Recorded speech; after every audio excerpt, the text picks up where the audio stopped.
eliminate their capacity to conduct offensive war. When that is accomplished, Chinese troops will quickly withdraw to our borders. The reception was generally favorable.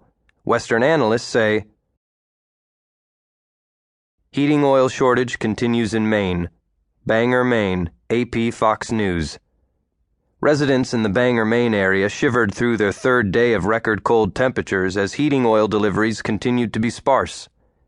The shutdown of 2 major refineries due to environmental concerns is blamed for the latest shortage.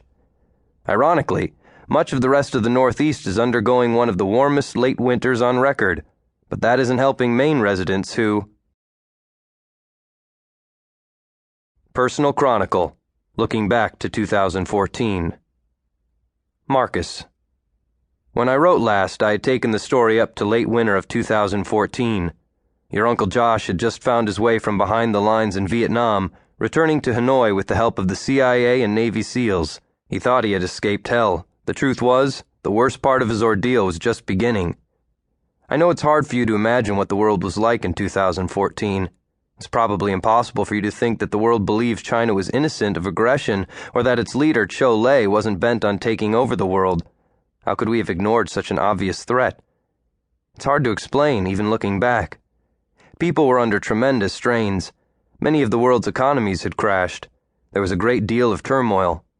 Right around the time this happened, there was an election in Italy that saw the Communist Party take control of the government. This was something that had not happened even right after World War II, when many of the partisans had been communists. It was an incredible, stunning development. It just showed how crazed people were. The last thing they wanted was trouble with China, let alone a war. Even America, which had been fortunate to escape the worst effects of the environmental changes, was struggling. China had become an important country financially. The U.S. owed it trillions of dollars. Many politicians were honestly reluctant to anger Premier Cho Lei, worried that he would order Chinese banks to start selling U.S. Treasury notes and bonds wholesale. That would have sent interest rates soaring and destroyed our economy. But many politicians were simply blind. They refused to see the threat, even when it was staring them in the face. Only when their own lives were threatened did they wake up. By then, it was too late. Run. 1. Hanoi, Vietnam.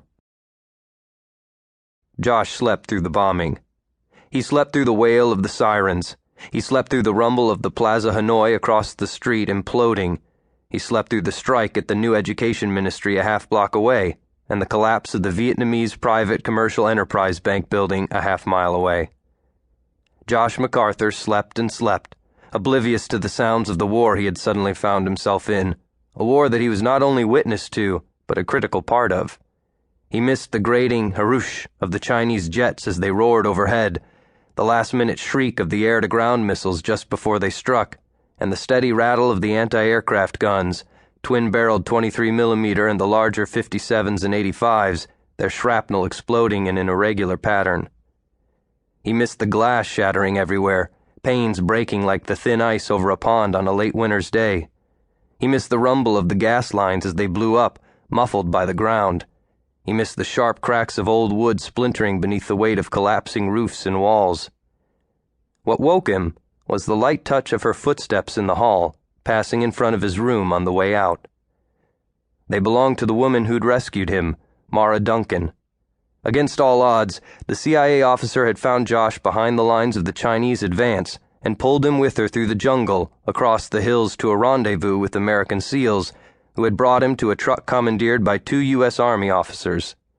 Together, they barely managed to make it past the advancing Chinese troops, but managed nonetheless.